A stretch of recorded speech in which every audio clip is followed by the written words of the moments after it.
जय श्री कृष्णा। राधे राधे। श्री खाटू नरेश की जय। मित्रों, आज हम श्रीमद् भगवद गीता जी के 18वें अध्याय और उसके महात्म्य का श्रवण करेंगे। 18वां अध्याय इस प्रकार है। अर्जुन जी ने श्री कृष्ण जी से कहा, हे महाबाहो, हे केशव, हे सन्यास, मैं त्याग का तत्व जानना चाहता हूँ कि सन्यास किसे कहते हैं और त्याग क्या है। यह कृपा निदान है। हे कृपा निधान, मुझे इन दोनों का भेद अलग अलग बताइए। अर्जुन की विनय सुनकर श्री कृष्ण भगवान बोले, हे अर्जुन, संसार की कामना करने वाले सभी कर्मों के त्याग को ज्ञानी लोग संन्यास कहते हैं और विवेकी पुरुष फलों के त्याग को त्याग कहते हैं। कोई पंडित दोषयुक्त जानकर धर्म को त्यागना उचित समझते हैं। कुछ लोग यज्ञ, दान और तप आदि कर्मों के न छोड़ने को त्याग कहते हैं। हे भारत, त्याग के विषय में जो मेरा निश्चय है वह सुनो। त्याग 3 प्रकार के हैं। यज्ञ, दान और तप आदि कर्म त्यागने नहीं चाहिए। ये कर्म सदैव करने योग्य हैं। हे कौन्तेय, ये कर्म तीनों ज्ञानियों को पवित्र करते हैं। ये सब कर्म आसक्ति और फल को त्याग कर करने चाहिए। यही मेरा निश्चय मत है और यही उत्तम भी है। अपने नैतिक कर्मों का त्याग उचित नहीं है। यदि मोहवश ऐसा किया भी जाए तो उसे तामस त्याग जानो। कर्म दुखप्रद है, यह विचार करके और शरीर के कलेश के भय से जो त्याग कहलाता है उसे त्याग का फल नहीं मिलता। यह तामस त्याग कहलाता है। हे अर्जुन, अपना कर्म अवश्य करने योग्य है तथा फल तथा आसक्ति को त्याग कर जो कर्म किया जाता है वह कर्म सात्विक है। जो दुखदायक कर्म से द्वेष नहीं करता और सुखदायक कर्म से प्रीति नहीं करता वह त्यागी सत्यशील, बुद्धिमान और मुक्ति के योग्य है। देहधारी संपूर्ण कर्मों का त्याग नहीं कर सकता। कर्मफल त्याग कर कर्म करने वाला त्यागी है और कर्मफल 3 प्रकार के हैं, अनिष्ट, इष्ट और मित्र। जो त्याग नहीं करते उनको ये मरने के पीछे मिलते हैं, योगियों को कभी नहीं मिलते। शरीर, वाणी और मन से भला या बुरा जो काम आरंभ किया जाता है उसके 5 कारण हैं। ऐसा होने पर भी जो केवल आत्मा को ही करता जानता है वह दुर्मति कुछ नहीं जानता। जिनको यह अहंकार नहीं कि मैं करता हूं और जिसकी बुद्धि कर्मों से लिप्त नहीं है वह मनुष्य प्राणियों को मारकर भी उनको नहीं मारता और उनमें नहीं बनता। ज्ञान, ज्ञेय और ज्ञाता, ये तीनों ही कर्म के साधन हैं। सांख्य शास्त्र में ज्ञान, कर्म और कर्ता ये सात्विक गुणों के भेद 3 प्रकार के हैं। इनको भी सुनो। जो सब भिन्न भिन्न प्राणियों में अविनाशी, अविभक्त सत्ता को देखता है वह ज्ञान सात्विक कहलाता है। जिस ज्ञान से प्राणियों में नाना प्रकार की सत्ताएं दिखाई देती है उसे राजस ज्ञान समझो। ऐसा ज्ञान जिसमें बिना कारण और तत्व के अर्थ के जाने एक ही कार्य में लगा रहे अल्प और तामस है। फल की इच्छा न करके जो नियुक्त किया जाता है वह सात्विक है। जो फल की इच्छा से और अहंकार से बड़े यत्न से किया जाता है वह कर्म राजस है। जो कर्म परिमाण या परिणाम, धन का खर्च या दूसरों की पीड़ा और अपना पुरुषार्थ न जानकर मोहवश किया जाता है वह तामस कर्म कहलाता है। संग से रहित अहंकार, धर्म और उत्साह युक्त सिद्धि और असिद्धि में जो समान रहता है वह सात्विक करता है। और रोग मुक्त, फल का इच्छुक, लोभी, हिंसक, अपवित्र, हर्ष शोक से युक्त और राजस कर्ता कहलाता है। चंचल चित्त वाला, निज मूर्ख, दूसरों की बुराई करने वाला और आलसी, विवादी और दीर्घ सूत्रु या सूत्री तामस कर्ता कहलाता है। हे धनंजय, गुणों की तरह बुद्धि और धर्म के भी 3 भेद हैं। उनको विस्तार से कहता हूँ। बुद्धि, प्रवृत्ति, कर्तव्य, अकर्तव्य, भय और अभय का बंधन वह मोक्ष जो जानने वाला सात्विकी है, जिसे धर्म और अधर्म, कर्तव्य और अकर्तव्य ठीक निश्चय नहीं होता वह राजस बुद्धि है। जिस अज्ञान से ढकी बुद्धि करके मनुष्य अधर्म को धर्म मानता है वह तामसी है। हे पार्थ, एकाग्रचित होने से इधर उधर न डीगने वाली जिस प्रकृति या प्रतीति के द्वारा मन, प्राण और इंद्रियों की क्रिया ठीक चलती है वह सात्विकी है। जो प्रसंग से फल की इच्छा वाला है, जो धर्म काम तथा अर्थ को धारण करता है, उसकी वृत्ति राजसी है। जिस वृत्ति से मूर्ख जन निंद्रा, भय, शोक, विवाद और मद को भी नहीं त्यागते, वह तामसी वृत्ति है। हे भारत, अब 3 प्रकार के सुखों को सुनो, जिनके अभ्यास से चित्त रमता है और दुखों का अंत हो जाता है, वही सुख सात्विक है। जो आरंभ में विष और अंत में अमृत के समान होता है, जो सुख आरंभ में अमृत तुल्य और अंत में विष के सदृश विषयों और इंद्रियों के सहयोग से होता है, उसे राजस कहते हैं। जो सुख आदि और अंत दोनों में मनुष्य को मोह में फंसाता है और जो नींद, आलस तथा प्रमाद से उत्पन्न होता है, वही तामस है। प्रकृति के इन 3 गुणों से अलग कोई वस्तु आकाश, पाताल या देवलोक में नहीं है। हे अर्जुन, ब्राह्मण, क्षत्रिय, वैश्य और शूद्र, इन 4 वर्णों के स्वभाव की प्रक्रिया देह के साथ ही जन्मती है। पहले ब्राह्मण के स्वभाव की प्रक्रिया सुन। इंद्रियों का जीतना, तप करना, भजन करना, पवित्र, क्षमा, कोमल स्वभाव, ज्ञान और विज्ञान, परमेश्वर का जानना और गोविंद में तत्व बुद्धि, परमेश्वर का जानना, ये ब्राह्मण के स्वाभाविक धर्म हैं। शूर, तेजस्वी, राजयुद्ध से न भागने वाला, बुद्धिमान, दानी होना, परमेश्वर, ईश्वर में श्रद्धा होना, ये क्षत्रियों के स्वाभाविक लक्षण कहे गए हैं।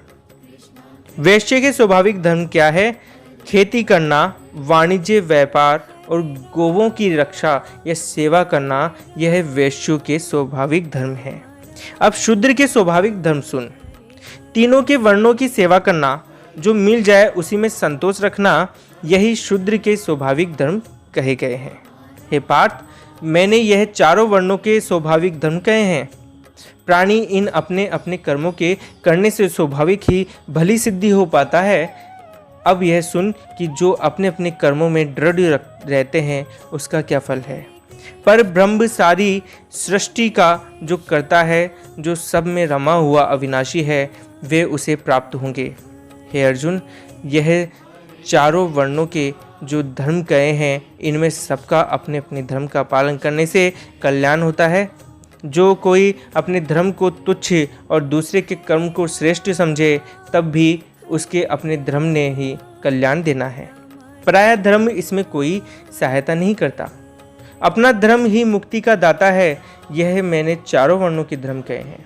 अब तीनों पद के लक्षण सुन। हे अर्जुन, मेरा भजन करने से 4 अवगुण कट जाते हैं और प्राणी सहज पद को प्राप्त होता है। इसको चौथा पद कहते हैं। इसे सहज पद या तुर्य पद या सतपद भी कहते हैं। जो प्राणी इस पद को प्राप्त होते हैं, उनको किसी कर्म के त्यागने का दुख नहीं, और जो सतपद को पाकर किसी कर्म का प्रारंभ करे, उसका बड़ा दोष है। सतपद का दृष्टांत, ये दृष्टांत सुन। जैसे धुएं से रहित निर्मल अग्नि जलती है, इस निर्मल अग्नि में यदि धुएं वाली लकड़ी डाल दें तो वह सारी निर्मल अग्नि को बिगाड़ देती है। वैसे ही चौथे पद वाले को कार्य आरंभ करना भी दोष है। कर्म को आरंभ करना सतपद को बिगाड़ देता है।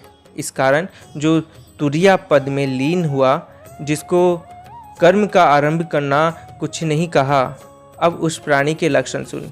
जो चौथे पद में लीन हुआ है, मुख्य लक्षण यह है कि किसी से मोह ममता नहीं, संसार के विषयों से अपना मन जीत रखा है, किसी वस्तु की इच्छा नहीं, कोई कामना नहीं, वह निष्कर्मी सिद्ध है। इस सुख के सामने दूसरा कोई सुख नहीं, इसी कारण से उसकी कोई इच्छा नहीं, सो वह किस सिद्धि को प्राप्त हुआ है? हे कुंती नंदन, वह मेरे जानने के ज्ञान को पूर्णतया प्राप्त हुआ है। उसकी बुद्धि निर्मल हुई और परमेश्वर पर ब्रह्म में जिसका दृढ़ निश्चय हुआ है, और जो संसारी लोगों की बात नहीं सुनता और न ही स्वयं किसी से बात करता है, न किसी के साथ प्रीति है, न शत्रुता है, एकांतवासी जो मेरे स्मरण के सुख को पाकर पूर्ण हो रहा है। संसार में जिसने 3 बातें जीत रखी है, अर्थात देह से संसारी मनुष्यों के संग नहीं करता, जिह्वा से बात नहीं करता और मन में संसार की चिंता नहीं जो नित्य निरंतर मेरे ध्यान में जुड़ा है वह सारे संसार से वैराग्यवान है। वह ऊपर ब्रह्म के लोक, नीचे शेषनाग के लोक के परम सुख को तृण के समान जानता है। इसी का नाम वैराग्य है। फिर कैसा अहंकार, बल, गर्व, काम, क्रोध और उनका त्यागी इनमें रमता नहीं और भोजन छादन से ज़्यादा कुछ अधिक नहीं रखता, इसका नाम त्याग है। जो छहों विकार त्यागने और किसी वस्तु के साथ मोह ममता न रखे, ऐसा जो सत्य पुरुष है वो देह के साथ होते हुए भी मुक्त है। वह कैसा हो जाता है? ब्रह्मभूत क्या कहिए, माया के तीनों गुण सो काट गए हैं। जब तीनों गुण काटे तब जैसा आत्मा ब्रह्म था वैसा ब्रह्मभूत ब्रह्म ही हुआ। इस कारण से उसे ब्रह्मभूत ही कहिए। ब्रह्मभूत हुआ तब जिसका आत्मा ब्रह्म हुआ, तब गई वस्तु की चिंता न करे, अनहोई वस्तु को पाने की वांछा या इच्छा न करे, सब भूत प्राणियों को समान दृष्टि से देखे। इन लक्षणों का पुरुष तुरीय पद को प्राप्त होता है। तब मेरी भक्ति यह है, जो मेरी महिमा का प्रताप जानता है सो मेरा भक्त कैसा है? तुरीय पद में लीन हुआ, ब्रह्म ज्ञान का प्रकाश हुआ। ऐसा भक्त प्रभु को जाने, सकल प्रताप प्रभु ही माने। बड़ाई महता का ब्रह्म बोध विचार इसको जाने, बस इससे और महात्म्य नहीं। हे पार्थ, इस महिमा का जानना ही परम भक्ति है। जो क्षण या क्षण पल पल राम राम को सिमरे, हे अर्जुन, जिसने मेरी महिमा के ज्ञान रूपी अमृत का जप किया, सो जब तक मनुष्य देह में बसता है तब तक परम शांति और सुख में मग्न रहता है और देह को त्यागने के बाद मेरे परम निधि अविनाशी पद में जा लीन होता है। यह चौथे पद अर्थात तुरीय शांति पद के लक्षण कहे। जिसने भजन रूप अमृत का स्वाद चखा है और साथ ही माया की प्रकृति का त्याग कर रहे हैं, सो मेरी कृपा से मेरे पद को प्राप्त होते हैं। इसी कारण हे अर्जुन, तू मन का निश्चय चेता मेरे में रख, मेरे साथ ही प्रीति रख, और बुद्धि का निश्चय चेता मेरे में रखने से संसार के दुख से तर जाएगा। और जो अपने अहंकार से मेरी आज्ञा न मानेगा, तब मेरा विनाश, या क्षमा चाहूँगा, तब तेरा विनाश हो जाएगा। जो तू अहंकार से कहे कि मैं युद्ध नहीं करता, तो तेरा कहना झूठ है, क्योंकि जैसी तेरी प्रकृति है वैसा तुझसे हो रहा है। हे कुंती नंदन अर्जुन, जैसे जैसे स्वभाव के देहधारी उपजे हैं वैसे वे सब स्वभाव के वश हैं। स्वभाव किसी के वश में नहीं। जो तू कुटुंब के मोह में पड़ यह कहे कि मैं युद्ध नहीं करूंगा, तो भी क्षत्रिय का स्वभाव तुझसे युद्ध अवश्य कराएगा। हे अर्जुन, एक ईश्वर का स्वभाव या स्वरूप भूत प्राणियों में बसे हैं, जो अवश्य कर जीवों का मोह के यंत्र पर ही बैठाकर सबको भरमाता है। इस प्रकार सब भावों से तू ईश्वर की शरण में जा।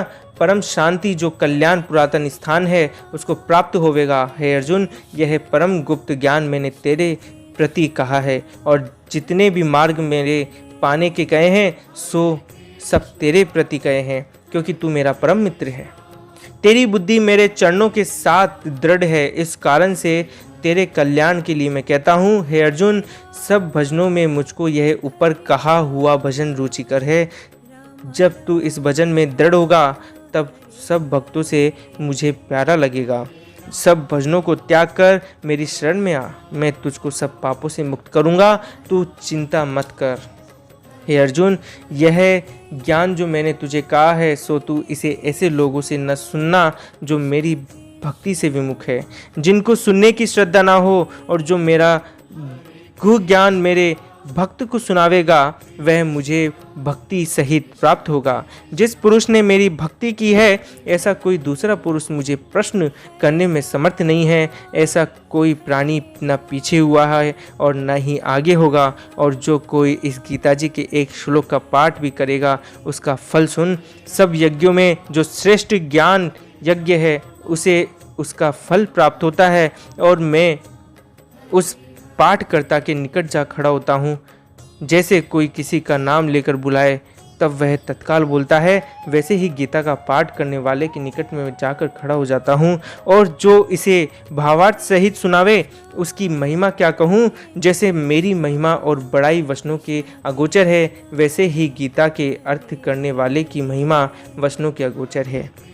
और सुनने वाला इसको सत्य मानकर श्रवण करे, वह भी जन्म मरण के बंधनों से मुक्त होकर परमानंद विनाशी पद को पावेगा। हे अर्जुन, यह ज्ञान तूने एकाग्रचित होकर सुना है, अतः तेरे मन में जो अज्ञान मोह था उसका नाश हो गया है। भगवान श्री कृष्ण जी के वचनों को सुनकर अर्जुन बोला, हे अच्युत अविनाशी पुरुष जी, हे भगवान, तेरी कृपा से मेरे मोह का नाश हुआ और ज्ञान भी पाया, मेरी बुद्धि भी निर्मल हुई।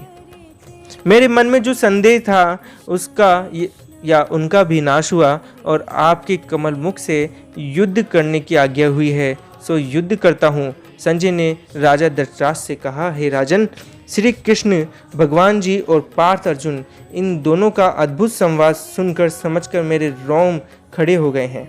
जो व्यास जी ने दिव्य दृष्टि मुझे दी है, सो उनकी कृपा से ज्ञान मैंने कहा है, सो ये गुप्त से भी गुप्त है। योगेश्वरों के ईश्वर श्री कृष्ण भगवान और अर्जुन के मुख कमल से जो ज्ञान निकला है, तिसका विचार कर परम हर्ष को प्राप्त हुआ हूँ और विश्व रूप जो श्री भगवान जी ने अर्जुन को दिखाया है, उसका विचार कर परम हर्ष और विस्मय को प्राप्त हुआ हूँ।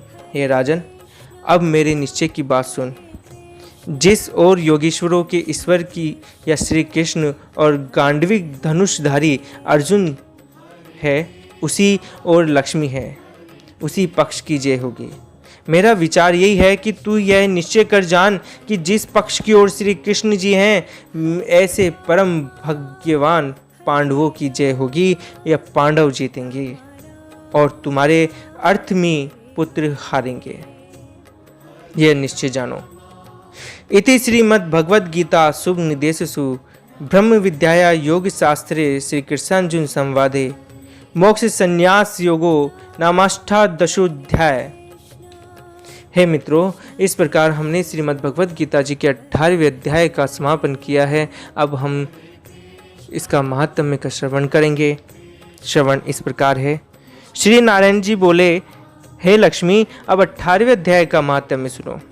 जैसे सब नदियों में गंगा जी सबसे श्रेष्ठ है, देवताओं में हरि और सब तीर्थों में पुष्कर राज, सब पर्वतों में कैलाश पर्वत और सब ऋषियों में नारद और सब गायों में कपिला कामधेनु गाय श्रेष्ठ है, वैसे ही सब अध्यायों में गीता जी का 18वां अध्याय श्रेष्ठ है। इसका फल सुनो। सुमेरु पर्वत पर देवलोक में इंद्र अपनी सभा लगाए बैठा था। उर्वशी नृत्य कर रही थी। सभी बड़ी प्रसन्नता में बैठे थे। इतने में पार्षद एक चतुर्भुज रूप धारी को लाए और सब देवताओं के सामने इंद्र से बोले, तू हट, इसको बैठने दे। यह सुन इंद्र ने प्रणाम किया और उस तेजस्वी को बैठा दिया। इंद्र ने अपने गुरु बृहस्पति से पूछा, गुरुजी, तुम त्रिकालदर्शी हो, देखकर बताइए कि इसने कौन सा पुण्य किया है जो इंद्रासन का अधिकारी हुआ। बृहस्पति जी बोले, मेरे जानने में तो इसने कोई पुण्य व्रत या यज्ञ दान नहीं किया, विशेष ठाकुर मंदिर भी नहीं बनवाया या तालाब और कूप नहीं खुदवाए, किसी को अभय दान नहीं दिया। बृहस्पति जी ने कहा, चलो नारायण जी से पूछें। तब राजा इंद्र, बृहस्पति और ब्रह्मादिक सब देवता श्री नारायण जी के पास गए। जाकर दंडवत कर प्रार्थना पूर्वक पूछा, हे स्वामी, दास सहायक भक्त रक्षक, आपके 4 पार्षदों ने एक चतुर्भुज तेजस्वी रूप को लाकर मुझको इंद्रासन से उठाकर उसको बैठा दिया है। हे प्रभु, वह कौन है और उसने ऐसा कौन सा पुण्य किया है जो इंद्रासन का अधिकारी बना। तब श्री नारायण जी ने कहा, हे राजेंद्र, तू डर मत, अपना राज्य कर। इसने बड़ा गु उत्तम पुण्य किया है। गु उत्तम पुण्य का मतलब होता है इसने बहुत ही बड़ा पुण्य किया है। इसका नियम था कि नित्य प्रति स्नान कर श्री गीता जी के 18वें अध्याय का पाठ किया करता था। इसके मन में भोगों की तृष्णा थी। जब इसने देह छोड़ी तब मैंने आज्ञा दी कि पहले इसे ले जाकर इंद्र लोग भुगावे। जब इसका मनोरथ पूरा हो तो मेरी सायुज्य मुक्ति को पहुँचाओ। इस प्रकार हे लक्ष्मी, वह इंद्र के सुख भोग कर श्री भगवान की कृपा से सायुज्य मुक्ति देकर बैकुंठ का अधिकारी किया। शिवजी बोले, हे पार्वती, ये 18वें अध्याय का महात्म्य था जो मैंने तुम्हें सुनाया है। बोलो सच्चिदानंद भगवान की जय। मित्रों, इस प्रकार हमने 18वें अध्याय का महात्म्य का भी समापन कर दिया है और हमारी जो ये श्रीमद् भगवत गीता जी है इसका पूर्ण रूप हो चुका है। आपसे निवेदन करते हुए कहूँगा कि आपसे मैं क्षमा याचना भी करूँगा कि इस बीच अगर गीता जी सुनाते हुए मुझे या मुझसे कोई भी या किसी भी प्रकार की गलती हुई हो या त्रुटि हुई हो तो कृपा करके मुझे क्षमा करें, क्योंकि गीता जी अपने जीवन की या इस पूरे इंसानी जीवन की एक महत्वपूर्ण कथा सार है। मैं इसे किताब भी नहीं कहूँगा क्योंकि ये किताब नहीं है, ये बहुत बड़ी कथा सार है। ये सत्य घटना पर आधारित है और ये भगवान श्री कृष्ण जी के द्वारा अर्जुन को उपदेश देते हुए कही गई है। इसका श्रवण करने मात्र से इंसान के या हम जैसे इंसानों के जितने भी थोड़े बहुत भी अगर पाप होते हैं वो सभी पाप दूर हो जाते हैं। आपसे मैं निवेदन करते हुए यही कहूँगा कि आप सभी अगर श्रीमद् भगवत गीता जी के कथा सारों को नियंत्रण या नित्य सुनते हैं तो आपके मन की शांति भी होती है। और दूसरा, अगर हम लोग ये चाहते हैं कि हमें मन की शांति मिले और हमारा मन एकाग्रचित हो या एक जगह ही रमे, या फिर हम अगर किसी भी तरह से कोई भी अगर किसी भी चीज़ में लीन होते हैं प्रभु भक्ति में, तो हमारा मन एकाग्रचित नहीं होता है। ये आपने भी देखा होगा।